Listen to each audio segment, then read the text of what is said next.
The town sat between two highways and a wide river, the kind of place where everyone knew everyone else's business before breakfast. It was quiet, steady, and proud of its routines. People liked knowing what to expect.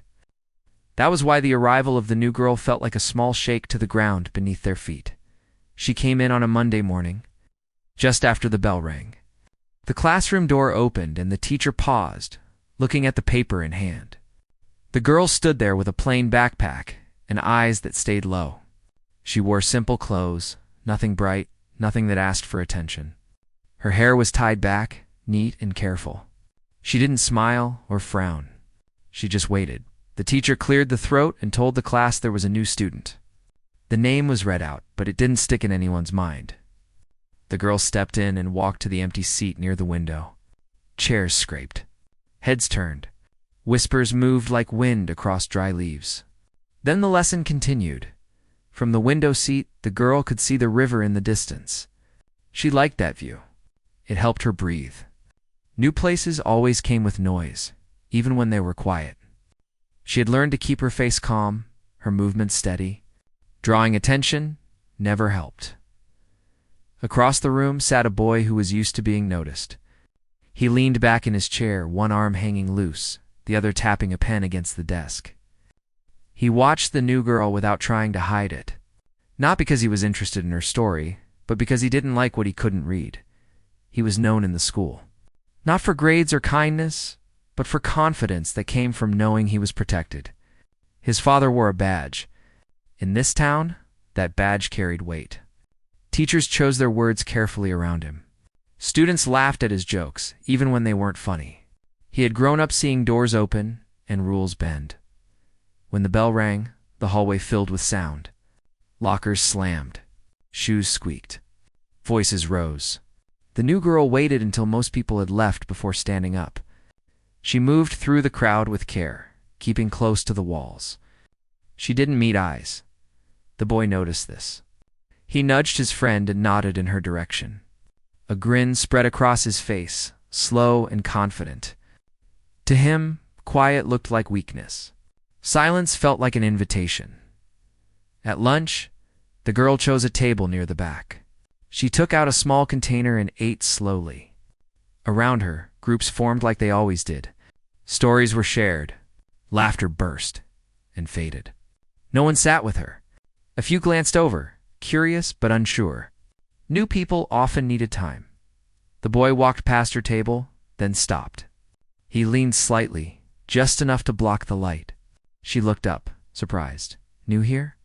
he asked, voice easy, almost friendly. She nodded once. "Yes." "Where from?" "Not far," she said. Her tone was polite, careful. He smiled, but there was something sharp behind it. "You'll get used to this place. People are close here, especially to my family." She didn't respond. She looked back down at her food. The boy waited for a reaction that didn't come. That annoyed him. He straightened and walked away, pretending it didn't matter. But it did. He wasn't used to being ignored.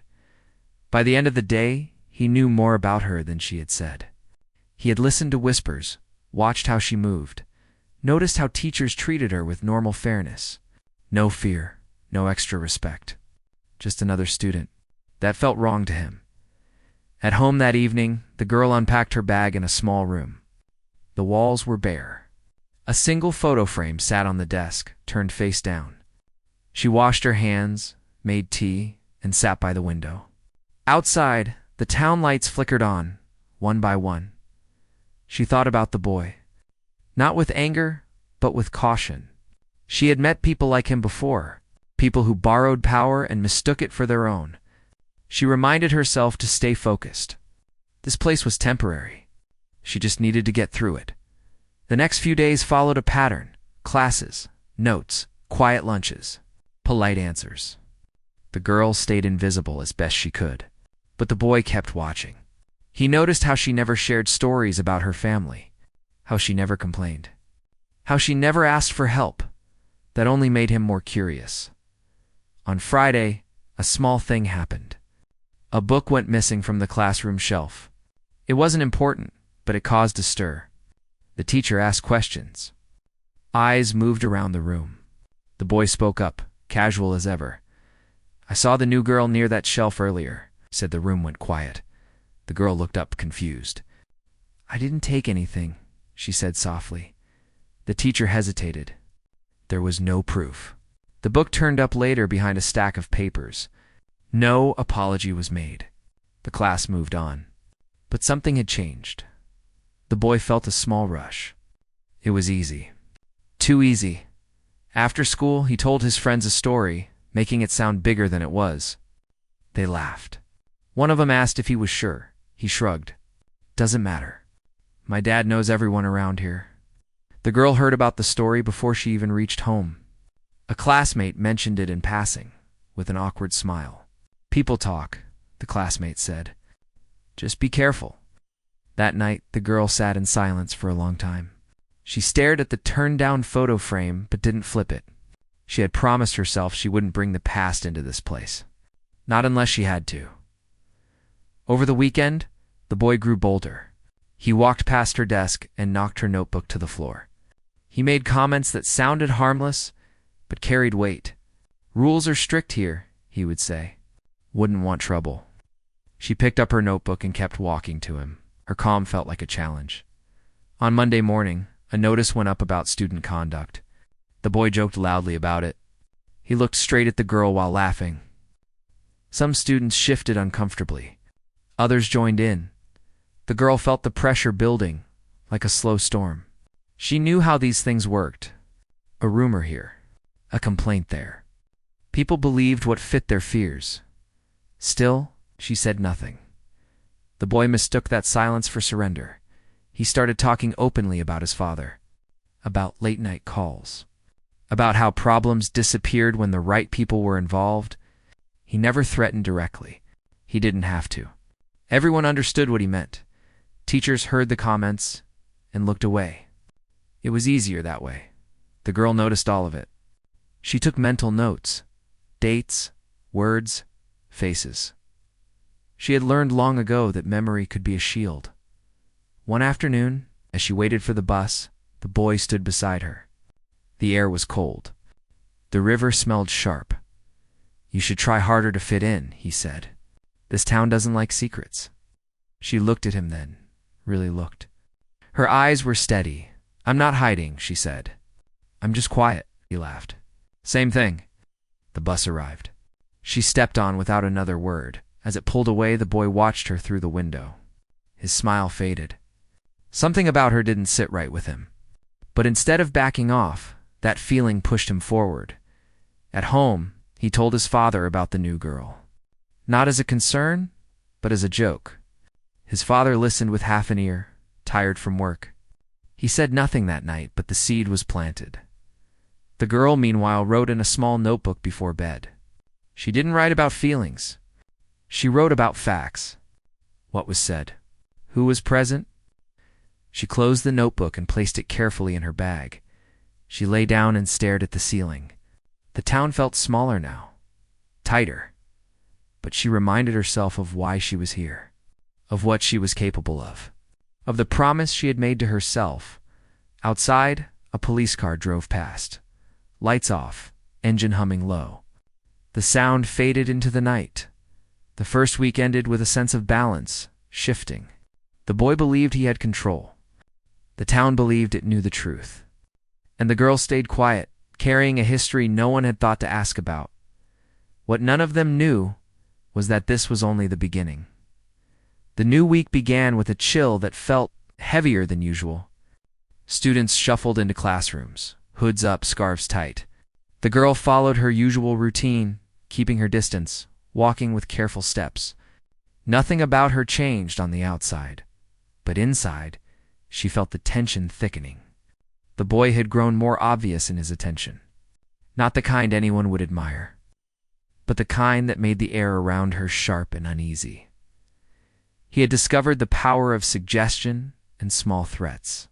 A whispered comment here, a smirk there. He would let his friends overhear him saying things like, "My dad doesn't like people who make trouble." It was enough to make the girl feel the eyes of the class on her without them actually saying anything.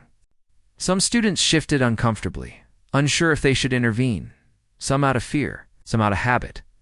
The girl, however, remained calm. She kept her notes precise, her answers neutral, her presence as quiet as possible. She had learned that people with power liked to test boundaries. They wanted reactions. If she showed fear or anger, it would fuel them. So she simply observed. The boy, on the other hand, misread her silence as weakness. He began trying different tactics to get a response. One day, he swapped her water bottle with another student's. She noticed immediately, but said nothing. When he asked her if she realized, she only nodded slightly, then walked away. The boy's grin faltered. He was used to confrontation ending with someone backing down, apologizing, or at least reacting. He began involving his friends more. Not directly attacking, but creating situations where the girl felt out of place. A book was knocked over. Someone whispered rumors. Another student accidentally tripped near her. It was subtle, the kind of pressure that made her heart pound, but left no concrete evidence. He smiled, watching her manage each situation with poise. To him, it was a game, a test of dominance. Meanwhile, teachers were caught in an invisible web. They noticed the small disturbances but didn't know how to respond. The boy had learned how to use authority indirectly. He didn't have to act openly. The hint that his father's influence could come into play was enough to make adults hesitate. They wanted to maintain balance, avoid problems. So, for every small complaint she made, the response was cautious and slow. Giving her no real protection, but not openly siding against her either. Despite all this, the girl began noticing patterns. She paid attention to the way the boy and his friends moved, how they whispered to each other, how they timed their actions. Every small incident was a puzzle piece. She wrote it down quietly in her notebook after school. Facts, dates, people involved. Words spoken. Nothing emotional, nothing exaggerated, just a record of events. It gave her a sense of control when everything else felt unpredictable. By midweek, the boy escalated slightly. During a group project, he purposely ignored her ideas, even when they were correct, and subtly suggested to the group that her contributions weren't useful. She remained calm, listening, letting the group make their own judgment. A few students noticed but said nothing. They had learned the lessons of caution in this town. After class, the boy followed her to the lockers. His voice was casual, but sharp. You know, it's better if people stick with what they know here. My dad doesn't like people stepping out of line. What? The girl didn't flinch. She just closed her locker and said softly, I'm just doing my work. The boy tilted his head, intrigued. No fear, no anger. He didn't know how to respond. The rest of the day, he felt a strange mix of frustration and curiosity. She wasn't reacting the way anyone else would, and that made him more determined to push, not less. That weekend, she stayed home and went over her notes again. She thought about what she could do if things got worse. She considered telling someone in authority but knew that the boy's father could easily create obstacles. She needed a different strategy, one that relied on her own resources. She remembered lessons from her family, how to handle pressure, how to stay calm, how to wait for the right moment. She prepared quietly, strengthening her resolve. The following Monday, the boy took it a step further. In the cafeteria, he spilled a small drink near her table while walking by. She kept calm, used a napkin, cleaned it up. Students laughed, but not cruelly. The act was small, but it was meant to test her composure. He wanted a reaction. She didn't give one. He noticed again that calm could be its own kind of defiance. During lunch, a few of his friends whispered among themselves. One asked if the girl was afraid. Another shrugged, unsure. The boy remained quiet, watching. Inside, he felt the strange pull of doubt. What was this girl hiding? Why didn't she react like everyone else? The unanswered questions annoyed him more than the silence. At home, the girl wrote down everything from the week. Names, dates, actions, words. She wasn't angry, just careful. She knew that details were more powerful than feelings. Later, she made tea and watched the river, letting the calm of water remind her that there was a bigger world beyond the small tensions of the school. By the middle of the week, The boy decided to use more indirect influence. He mentioned his father in casual conversations with teachers, implying authority without directly threatening.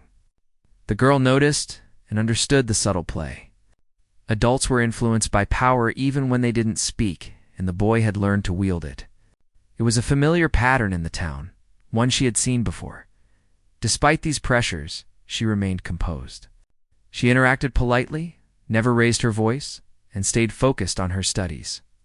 Her calmness wasn't weakness. It was strategy. But the boy misinterpreted it again, believing he was making progress, thinking he had the upper hand. Then came a small, unexpected incident.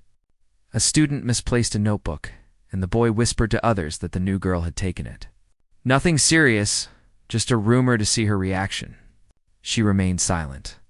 The teachers investigated, found the notebook in a different place, and life moved on. But the boy saw her calmness again, and it unsettled him. She wasn't flustered, embarrassed, or scared. She was steady, and it made him question his tactics. The week ended with a small assembly. The girl sat quietly. The boy watched her from a distance. He wanted to approach her, to make her react, but the presence of many eyes stopped him. He had learned in that moment that public spaces limited direct power. The girl stayed calm, folded hands in her lap, listened to the speeches. Inside, she was calculating, planning, and preparing. That night, she wrote again in her notebook, recording observations about the boy, his friends, and the school. It wasn't revenge. It was preparation. She understood that knowledge could be a shield as much as silence could. She reminded herself that this was temporary. She reminded herself that her calmness was stronger than any whispers or small tricks. Outside, the town settled into quiet. Streetlights flickered on. Windows glowed warmly. The boy's father drove past in his car, unaware of how much his son was testing the boundaries of authority. The girl, in her small room, felt the tension of the week, but also the power of her own strategy. She had survived the week, quietly and carefully. And she knew that she would need to continue that same careful balance. By the end of part 2, the tension between them had grown, but so had her quiet strength. Each small move, each careful observation, each recorded fact was setting the stage for the next confrontation. The boy thought he was winning. She was preparing in silence, and that made all the difference. By the time the third week started, the tension had shifted from quiet observation to a tangible pressure that followed the girl everywhere she went. The boy had grown impatient. Her calmness, her refusal to react, had made him restless. Where she had once seemed fragile, she now appeared deliberate, almost untouchable in her silence. That only made him push harder. It began with small whispers, almost casual remarks to other students. He would say things like, "People who don't talk usually have secrets," or, "I wonder how long it will take her to crack." The intention was to seed doubt in others' minds. It was subtle, but effective. Some students glanced at her differently. Some laughed quietly. Others chose to avoid any connection at all, the girl noticed, of course. She recorded it in her notebook. The date, the words, the people who laughed or reacted. She didn't write her feelings, only facts. In her mind, facts were weapons. They held power that emotions could not. One day during science class, the boy found a new way to assert himself. He moved next to her desk and leaned slightly, speaking in a tone that suggested casual authority. "You know, it's easier when people know who's in charge," he said. His friends chuckled quietly at the back of the classroom. The girl looked at him, expression neutral, and replied softly, "I don't think everyone needs to know that." The class felt the tension, but said nothing. The teacher, busy with the lesson, didn't intervene. It was the small victories that mattered to the boy, the little moments where he could see someone squirm. She didn't squirm. After school, the boy and his friends followed her to the lockers again, testing limits. They bumped into her, pretending accidents, dropping papers in front of her path. Each act was designed to provoke, but she simply picked up her things and continued. Their whispers filled the hallways, questioning why she didn't respond. The boy's frustration grew. He began to hint at his father's influence more directly. In casual conversation with teachers, He would mention his father's position, the town, the rules. Even if indirect, the words carried weight. Students who had once admired him felt uneasy. Some thought twice before defending the new girl. Some, silently, sympathized with her. The girl was not unaware. She observed, calculated, reminded herself of the lesson she had learned in the past. Control was not about force, it was about patience and knowledge. She knew she could not fight openly. The boy's power came from perception, from the idea that he could manipulate the world. She had to make him realize, quietly, that perception could be reversed. Then came the incident that nearly broke her. The boy spread a rumor that implicated her in a small theft. A notebook had gone missing from the teacher's desk. He whispered, "I saw her near it earlier." The room went quiet when she was questioned. She felt eyes on her from every angle. Teachers hesitated. Students whispered. Fear and uncertainty hung in the air. But the notebook was eventually found behind a stack of papers. No one apologized. The boy's smirk remained, satisfied that he had caused discomfort even without real damage. She remained calm, showing no visible reaction. But inside, she felt a growing determination. She had survived worse. She would survive this. That night, she reflected on the week.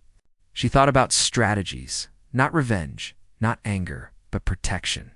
She knew that she needed allies outside the school. Someone who could neutralize the influence of the boy's father if things escalated further. She considered her family, the ones she rarely mentioned. She knew that calling them was risky, but it might be necessary. Their reputation and connections were strong, but quiet. Their power wasn't about fear. It was about integrity and influence, the kind that could stop manipulation without unnecessary chaos. The next day, she began to subtly signal that she had resources, that she was not alone. She answered politely, kept her head high, and never allowed the boy to see her flinch. Every small act of calm became a statement. Students started to notice the difference. Some felt a quiet respect for her resilience. Others whispered to their friends, wondering what was different about her. The boy, unaware of her quiet strategy, continued his subtle harassment.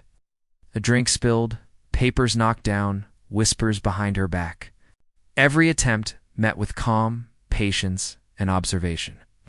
He didn't realize that every small act he performed was being recorded in her notebook. Every interaction remembered, cataloged, ready for when she needed to use it. By midweek, the situation grew more complicated. The boy's friends began to notice that their small games had no effect. Some began to question their participation. They looked at the girl, and a few even felt the weight of guilt. But it was a town used to silence in the face of authority. Few dared to act. Her quiet strength stood in contrast to the fear that authority had once commanded. Then came the critical day. The boy attempted a more direct approach. He cornered her near the staircase, smiling as if to intimidate. "Aquino," he said, "it's easy to cause trouble. My dad can handle most things, but you." His voice trailed, expecting fear. The girl looked at him directly. "I don't want trouble," she said, calm and steady. "And I don't need anyone's permission to exist." His smirk faltered. Not because of fear, but because for the first time he was unsure. Her calmness was not silence, it was assertion. Her quiet confidence held more power than he understood. He walked away, pretending to be casual, but his friends noticed a shift. The boy's aura of control had a crack. That evening, she called a family member she had rarely contacted. The conversation was short, careful, and strategic. She didn't complain or cry. She stated facts, explained the situation, and sought advice. Within hours, subtle but firm steps were being taken. People who valued truth and integrity were quietly informed. The presence of her family's name alone began to shift perception. The next day at school, the boy noticed a subtle difference. Teachers treated her slightly differently, with more attention and less hesitation. Students who had whispered or avoided her began to look with a new understanding. The boy tried to reassert dominance, but the unseen weight of her family's reputation shifted the balance. The week ended with a sense of anticipation, a quiet tension that hung over the hallways. The girl had survived, strengthened, and begun to subtly reclaim control. The boy, used to power through fear and perception, was faced with the reality that his influence had limits. And the unseen presence of her family name had begun to change the rules of the game. By the end of Part 3, the balance had begun to shift. The girl's calm, patience, and strategic thinking had neutralized some of the boy's tactics. The boy's reliance on authority and intimidation had met its first real challenge. The story was no longer about him testing her. It was about a quiet, unstoppable strength that would soon reveal the truth. The stage was set for the revelations to come, the exposure of lies, and the arrival of consequences that had been long delayed. By the fourth week, the quiet tension in the school had begun to shift in ways no one expected. The girl's patience and strategic thinking had begun to bear fruit. The boy, who had relied on intimidation and perception of authority, was starting to realize that his influence was no longer absolute. Her family name, previously unknown to most, began to carry weight without a word of bragging. It was subtle, quiet, but powerful. The first sign came in the hallway. A teacher, who had once hesitated at the boy's hints of authority, stopped to address the girl's questions directly. There was no fear, no casual dismissal, just attention and seriousness. It was small, but it was noticed by both students and the boy. He watched, unsure how to respond. It was the first time that his usual power had been quietly undermined. At lunch, she was approached by a classmate who had never spoken to her before. "I just wanted to say, it's impressive how calm you stay," the student said, glancing around as if checking the space. The girl nodded politely, smiling faintly, but said nothing more. Her calm presence, combined with the subtle influence of her family's reputation, began to shift how others saw her. It was no longer just about avoiding attention. It was about commanding quiet respect. The boy noticed this and felt an unfamiliar tension. He tried to maintain his casual dominance, making jokes, spilling drinks near her table, and whispering to friends. Left her. Each act had once produced laughter or fear. Now it met with calm indifference. He couldn't understand it. His tactics, which had been so effective before, were failing, and that frustrated him more than he cared to admit. At home, the girl reviewed her notes. Each incident, each comment, each small act of intimidation was carefully recorded. She had also received quiet guidance from her family, not interference, but advice and support. They reminded her that integrity and facts were stronger than fear. Her father's cousin, who worked in law enforcement in a neighboring town, had offered advice about documenting incidents without escalation. Her aunt, who had influence in local community affairs, reassured her that her family's name alone could prevent unfair treatment, provided she remained calm and precise. She felt a quiet strength knowing she was not alone. The next day, a small incident occurred that tested both sides. During a science lab, a minor argument erupted over equipment. The boy attempted to manipulate the situation, hinting that the girl had caused a problem. Teachers began to look his way, and he felt the usual support. But this time, the girl calmly presented the facts, referencing her notes. She explained what had actually happened, quietly, without raising her voice or showing emotion. Teachers listened and accepted her explanation. The boy's friends looked confused. The atmosphere had changed. The boy's influence had been diminished. Later that week, the boy tried another subtle approach. He whispered to a few students that she had made a mistake in her history project. They were supposed to doubt her quietly, pass the word around, create subtle fear. She noticed immediately, correcting the error politely in front of the teacher and group, her demeanor calm and factual. The boy's plan unraveled in real time. Her quiet competence was starting to change the narrative. Students began to respect her ability, even quietly admiring the way she handled herself. The boy felt the shift, though he couldn't yet understand it fully. By midweek, the situation escalated when a false rumor surfaced that the girl had cheated on an assignment. The boy spread it casually, using friends to make it seem credible. Teachers and students whispered. The girl, however, had anticipated such a move. She quietly gathered her notes, evidence, and explanations. She approached the teacher directly, presenting the facts calmly and methodically. There was no emotion, no confrontation, just truth. Within minutes, the rumor was dismissed. Teachers reassured the class. Students, seeing the truth in her calmness, began to shift their perception even more. The boy felt frustration building. His influence had limits. The unseen weight of her family name, combined with her own preparation, had created a protective barrier he could not penetrate. The boy tried to reclaim dominance by spreading the idea that the girl was using her family's influence unfairly. Some students listened, some didn't. But when he mentioned her family openly, the reaction was not what he expected. Teachers and students who had heard about her family in previous contexts now began to see the boy as reckless. The power dynamic had reversed. Authority, which once leaned towards him because of his father, now leaned subtly toward her because of her family's reputation by the end of the week. The boy's friends began to question his methods. Some quietly suggested he stop pushing. Others avoided confrontation, realizing that the girl was no ordinary target. She had a quiet confidence, documented facts, and a family background that commanded respect without intimidation. The boy realized that his usual tactics, which had worked for years, were ineffective. During an after-school meeting in the library, she quietly reviewed her week. Notes organized, facts aligned, minor incidents documented. She wasn't angry.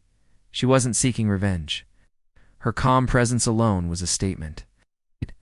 She knew that. Her family's reputation had shifted perceptions. She planned to continue using patience, observation, and documentation. Her strategy wasn't about confrontation. It was about preparing the stage for the truth to come out. One afternoon, she saw the boy sitting at the back of the library, staring at her from a distance. His usual smirk was absent. He looked unsure, frustrated, and a little lost. She didn't react, didn't smile, didn't give any indication that she noticed him beyond her calm glance. That glance alone seemed to unsettle him further. He had relied on fear and perception. Her calm and preparedness were undermining both. Over the weekend, she spent time with her family, not in dramatics, but in quiet preparation. They discussed strategies not to retaliate, but to ensure fairness and protection. They reminded her that truth, documented facts, and patience could dismantle influence built on perception and fear. She listened, learned, and planned. By Monday, the subtle changes were evident at school. Teachers treated her with respect, even when correcting mistakes. Students spoke to her differently, some quietly asking for advice or help. The boy's confidence was diminished. He still tried, but each attempt was met with calm resistance, careful documentation, or polite correction. He was learning, slowly, that her presence could not be shaken by the usual tactics. The girl understood that power and influence were shifting. Not openly, not dramatically, but in the subtle and undeniable ways that mattered most.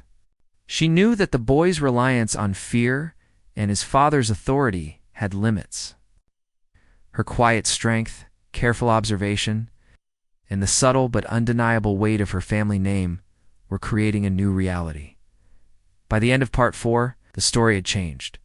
The boy's attempts to dominate and intimidate were failing. The girl's calm, strategic approach and the unseen influence of her family's reputation were altering the balance. The stage was set for the final part, where consequences, recognition, and lessons would come fully into view. The boy's reliance on fear had reached its limit, and the girl's patience and integrity were about to bring everything into sharp focus. The final week of the story began with a quiet tension that seemed heavier than ever. The girl walked through the hallways with calm confidence. Each step, each glance, each polite interaction carried a quiet weight. Her notebook filled with records and observations remained in her bag, ready if ever needed. She was no longer just a student trying to survive. She had become a figure of quiet authority in her own right. The boy sensed it immediately. He tried his usual tricks, whispering to friends, small disruptions, hints about his father's influence, but each attempt met with calm resistance. Teachers had begun to respond differently. They listened when she spoke, gave her the benefit of the doubt, and treated her actions with fairness. Students started to watch, noticing that intimidation no longer worked on her. Even friends of the boy who had once joined in teasing began to distance themselves, unsure of how to act. Early that week, a situation arose that would mark the turning point. A minor accident occurred during physical education. A student had slipped, and the boy attempted to insinuate that the girl had been careless. Normally, such a rumor might spread quickly, creating tension and doubt. But the girl calmly stepped forward, explained exactly what had happened, pointed out facts, and cited witnesses. Teachers reviewed the incident and confirmed her account. The boy's attempt to manipulate reality failed. That afternoon, the boy confronted her quietly in the hallway. He leaned against the locker, smirk fading. "You're lucky," he muttered. "This time it doesn't look bad, but—" The girl looked at him steadily, unflinching. "Luck has nothing to do with it. Facts do." He walked away, unsettled. For the first time, he felt uncertain. The perception of power he had relied on for so long had limits, and he was beginning to feel the consequences of underestimating her. Later that day, the group project required collaboration.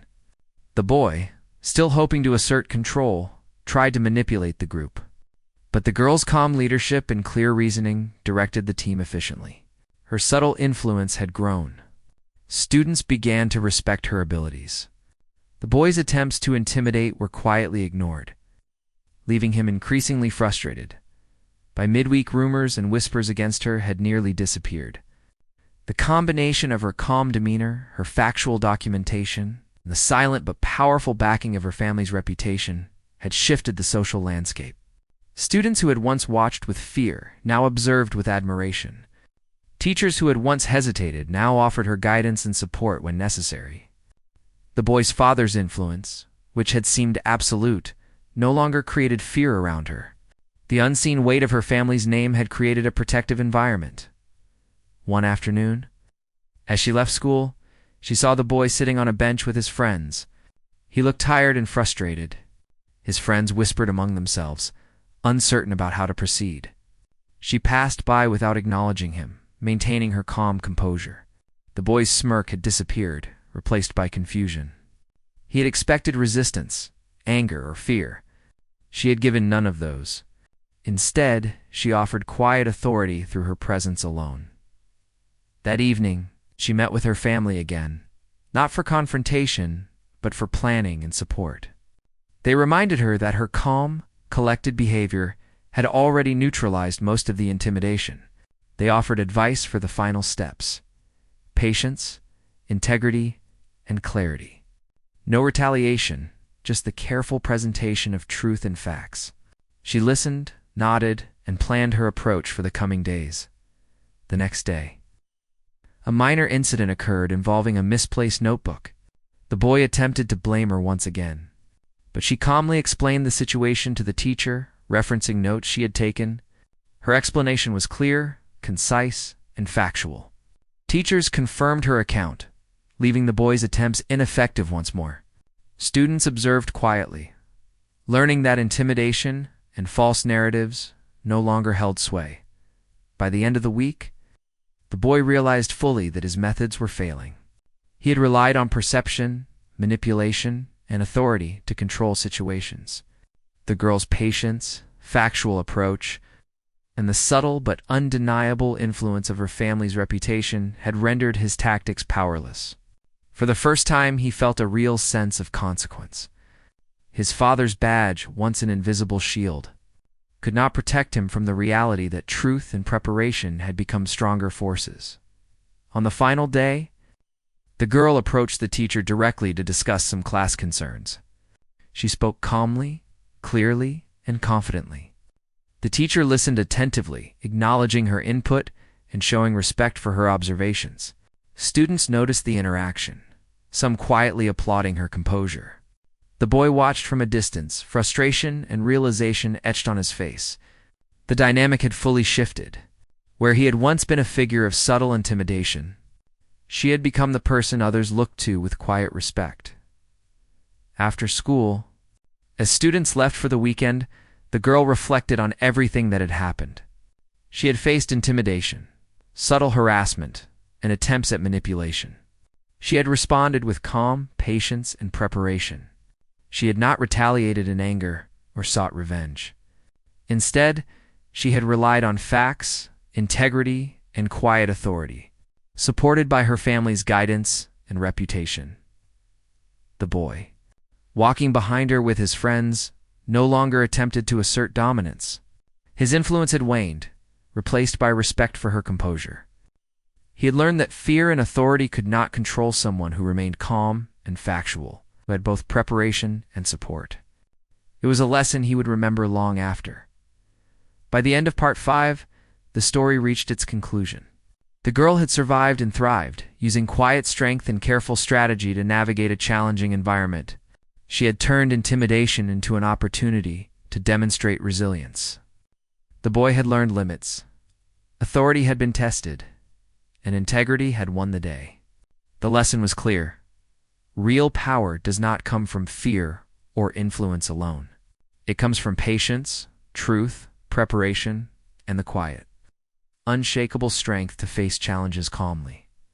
The girl's final reflection was simple but profound. She had faced tests of character and influence, navigated challenges without compromising her integrity, and emerged stronger.